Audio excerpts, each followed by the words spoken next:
I'm Yeah, excited to see exactly. robot delivery people. I think that's like the closest thing to what they're actually going to be used for. And Mm, like self-driving cars, like you just put a mm, robot in a self-driving car that's like built for the robot. You don't even okay. have to build. You don't even have to put them like in a Tesla. You just have to build a car that self-drives, right? So there's like robot taxi drivers that come to you Yeah, and that drive your own car. the car would not be functional for a human, but the robot sits like in the trunk, in the back. Car drives itself. Oh, He gets to the destination, trunk pops open, he jumps out, picks up the package, and then he walks oh, to your he's the door. delivery person. Yeah, he Okay. walks to the door and he places it on the thing nicely, and then he Gets in the. trots back, jumps into the trunk, and then he just goes to the next one. It's, I don't. I mean, I know we're just not coming up with this, but I don't think that's the most efficient way. Why not just have a Tesla drive to you? Like, why is there? Why does it have to be a robot hop in the trunk? You know, I guess to bring a package to your door, so a car doesn't just crash into your like garden and your front porch and just like eject the package like 30 miles an hour onto your porch and then The drive robot away. just gets ejected into your window. And he's like No, walking around your house. I imagine you eliminate the middleman of the delivery person, the delivery robot, You just go and drones. no, the drones are what Amazon kind of is doing now, but you just have this Tesla with your pack with a bunch of packages in it, like Santa's sleigh, and it just drives up to your house and right into the middle of your front lawn, and then ejects your package at like 50 miles an hour at your door, and then backs up and leaves, so you don't have to have a robot. And then you have a robot that catches the packages. So there's always a robot here. That's why he needs 4 arms, Matthew, to catch packages more efficiently. Yeah, And to catch big packages when they're launched out of the back of a Tesla. How do you think a 2-armed robot's gonna catch a 65-inch flat screen box flying at 50 miles an 80 mile hour? an hour. That needs 4 hands at least. We need catcher think- mitts on him too.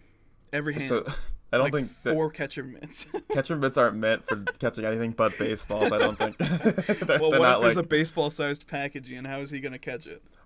What if football players thought that catcher mitts worked for catching everything and wore them in, like as football gloves, just like you had the 2 catcher mitts on your hands and just were like going up for Catching touchdowns. footballs. Yeah, one at a time. That'd be interesting. That'd make that sport a lot more fun, I think. I think you have to make specific sports for robots. That would be a Ooh. competitive advantage, you know, where there's randomization in it possibly, because if you Oh, put two, like number guessing.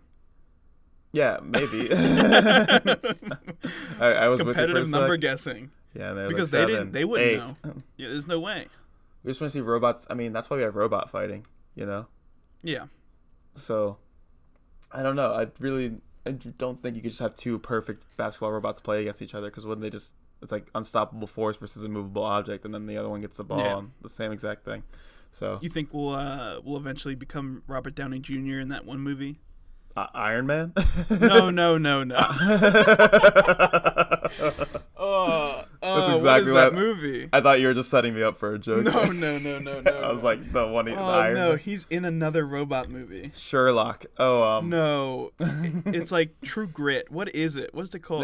do you mean Hugh Jackman in the robot boxing movie? Is it Hugh Jackman? It's not Hugh Robert Jackman. Downey Jr. You're That's bad with guessing unfortunate that I actors. mixed them up because You're real- he's Iron Man.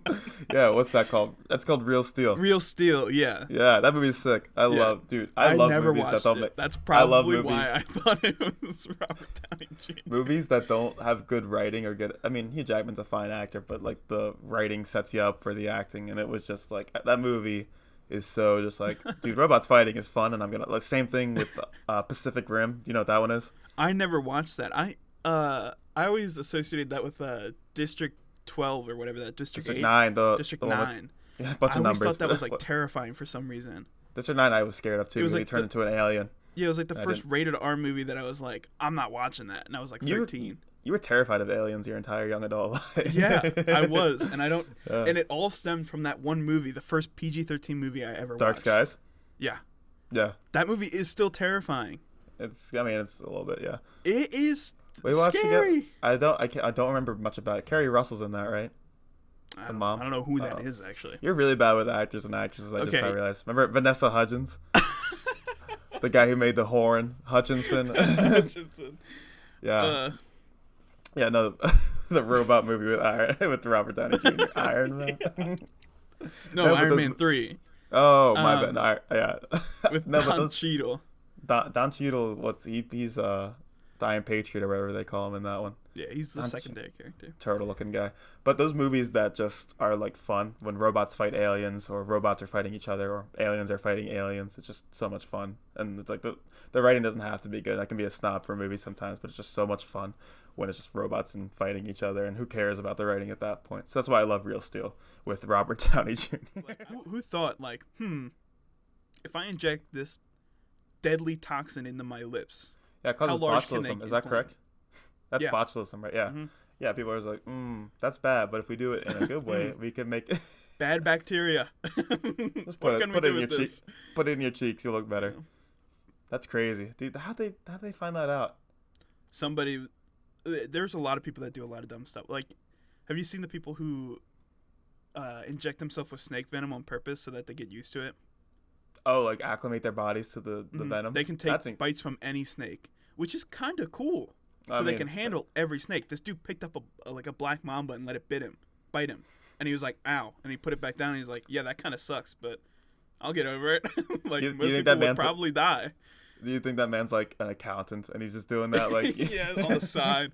Yeah. He just got black mambas in his office space. It's his hobby, collecting snakes and getting bit by them. I think that's what he's doing it for. You think like a snake catcher? I think it came about like that, where somebody was like, if I inject a little bit of botulism into myself, maybe something can happen that's good. This much, not too much. And then they were like, oh my God, I'm a genius. I couldn't do that. I couldn't inject that into somebody. I'd be scared. You hear about that? I couldn't get it in myself. This might just be something I saw on TV, but I know I saw it on TV. That 1,000 Ways to Die thing, when that woman injected concrete into her butt to get a bigger butt. That like she got some backstreet dealer to inject concrete into her butt, and just to make it like bigger, and then she died. I remember 1,000 Ways to Die. There was one where they injected light stick fluid. You know, like the little sticks that you crack. Yeah, glow stick. And they all died. They went to a party and they injected. I do remember that episode. Glow stick, and they showed like their veins glowing. And they're like, that show is terrifying. And then they just died. Spike TV was made for 10-year-olds because I think who believes that if you're like no adult would watch that and be like, this is good. Oh my God, I should Only watch out. Only kids watch that and be like, whoa. People can die like that, and then you're like, got his what? butt ripped off from the pool filter. Oh my God! Do you remember that one? No. The guy and they always made them the worst people. This guy was like yelling on his phone. I remember this one because it scarred me because I was always scared of pool filters after this. Oh my! But like it might have been a hot tub, but like it had the little like thing sucking at the bottom, and he sat on it and it like sucked his butt out or something like that. like his entire whatever, and he died. His intestines out. The only other one I can remember is this one dude who was a porn addict, and he had boxes all over his room, and he fell over a box and died. And that was one of them. I'm like, that is so dumb. I'm like, he fell over a box? I'm like, that's it? Do you think they got to like way number 37 to die, and they were like, oh no. Wait a sec. How many ways did we say? How many entertaining ways can you die? They thought about there's definitely 1,000 ways you could die. They got the 67 in it. Oh, wait a sec. How many episodes did we sign on? 1,000 Ways to Die? We're going to have to start making this stuff up. Flattened by dump truck. Just like not entertaining at all, but like practical. There's just something that scarred me. It scared me though. Some of this, I didn't want to get near pool filters for a while. I was like, I'm not getting my butt sucked out. The nightstick one scared me. I never liked nightsticks. I got scared because I thought if you even got the juice on your skin, you were dead. Do you call glow sticks nightsticks, or you just not know I don't know name? what the proper word was. Nightsticks are the things that cops beat you with, I think. Well, I think I'm right. Maybe.